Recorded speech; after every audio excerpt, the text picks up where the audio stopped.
Hey everyone, welcome to the video. In this one we'll be going over my favorite plays in DFS for week 8. Alright, quarterbacks. In the elite options, let's start off with the red rifle, Andy Dalton. I don't care what happened last week in primetime versus the Chiefs. The Bengals are historically bad in primetime games, and it just isn't a coincidence with the sample size we have. I'm going right back to the Tampa Bay well, and they have given up the most points per game to the QB position by a sizable margin, and are allowing an enormous 320 yards a game, passing yards. I think Andy Dalton will have no problem ripping this defense apart, and if he comes in at a lower ownership because of last week's performance, just the better for us.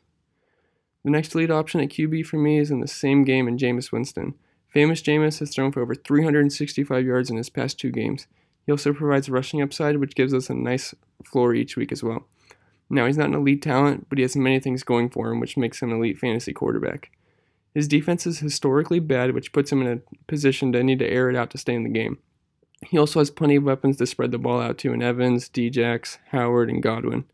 Also, the lack of running game puts more pressure on the offense to throw, as they struggled to run against PFF's 32nd ranked rush D in Cleveland last week. All these factors put me on Winston this week in a matchup versus the Bengals, who are allowing the 5th most fantasy points per game to quarterbacks, in a game which should be a shootout. Our last quarterback in the elite options is Aaron Rodgers. Fresh off the bye week, his knee should be well rested, and it looks like he will have a full arsenal of weapons as Randall Cobb and Geronimo Allison look to be back and ready to go. This game is going to be fireworks, and I expect Rodgers to have to throw the ball near 50 times in this game to stay in it. The only concerning thing here is the Rams have PFF's number 2 pass rush against the Packers' 31st ranked offensive line, but Rodgers always finds a way to work his magic. On to the solid plays. I really like Andrew Luck versus this Raiders team, who seems to have given up on the season. He has a league-leading 11 passing scores inside the 10-yard line. In the last 4 games, he's thrown 15 touchdown passes, and he has at least 2 passing scores in 6 of 7 outings. Even after only throwing the ball 23 times versus Buffalo, he still leads the league in passing attempts. The Raiders have only picked off 4 passes this season and have allowed a 106 quarterback rating. They also have the 3rd worst overall defense according to PFF.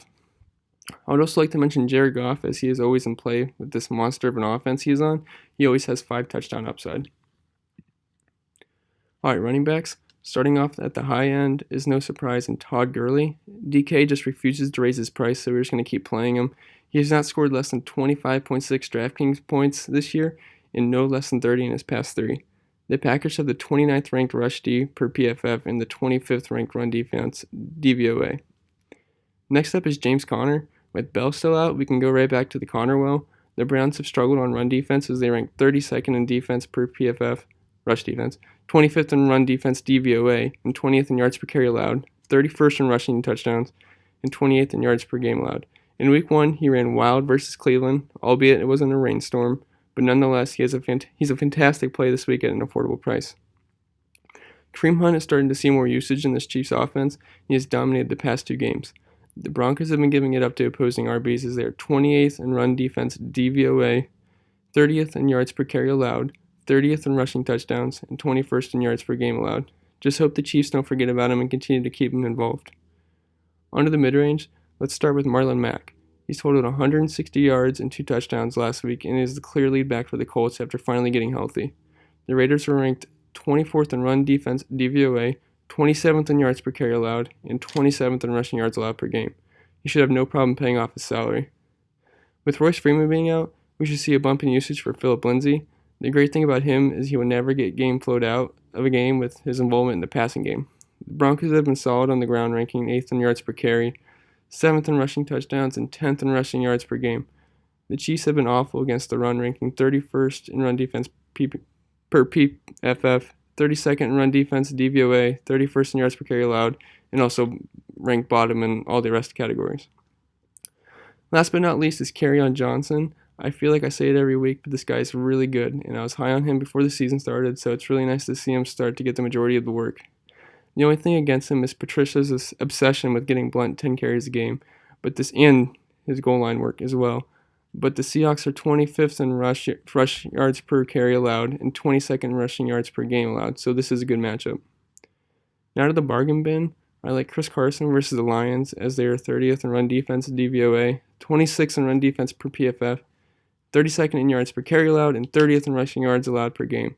Also, DJ Fluker returning has made a big impact on the rushing game as well. And I also have to throw Nick Chubb in here in a matchup versus the Steelers.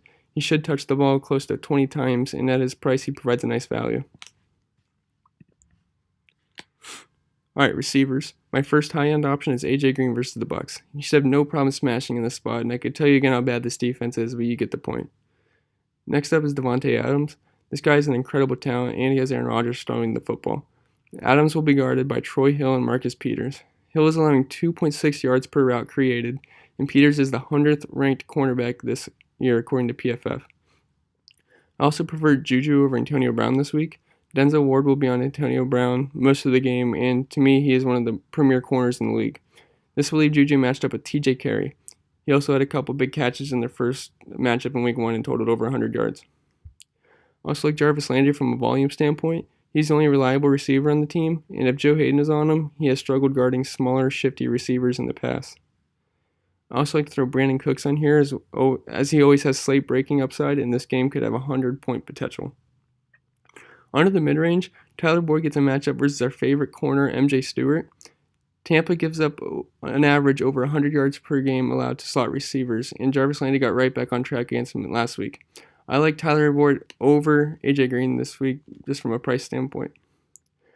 Sanders is recently priced versus a poor Chiefs defense, and I have to assume the Broncos will be throwing most of this game. Now to the bargain bin. Welcome to Chalk City with Jordy Nelson. Amari Cooper was traded, leaving Nelson as the clear number 1, and this is really a free square this week. I expect him to be the highest owned receiver. Christian Kirk is also a viable option versus the 49ers. If Sherman is in, however, we will have to bump him down.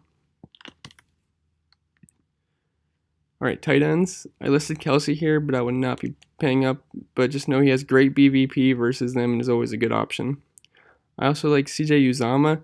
He's played on 97% of the snaps last week and found the end zone, but he only saw 2 targets the entire game. He's not going to see heavy volume, but he will be on the field a lot, and that's really all we can ask for at that price. And David Njoku is also a solid option versus the Steelers, who are giving it up to tight ends this year. He's developing a nice connection with Mayfield, and he is an elite talent, but he tends to drop some passes during the course of a game. And really, there isn't much I like here at tight end, but O.J. Howard isn't a bad option versus the Bengals and what I expect to be a high-scoring game.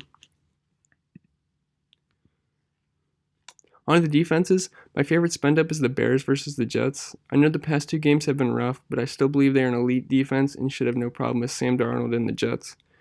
In the mid-range, I think the Cardinals are a good play against the 49ers, who really struggled to get anything going last game. I think we can expect to see more of the same in this one. And if you need the salary, Steelers aren't the worst option at $2,300 and should provide a nice value at that price, and I would expect them to be pretty high owned as well. Alright guys, thanks for watching and good luck this week.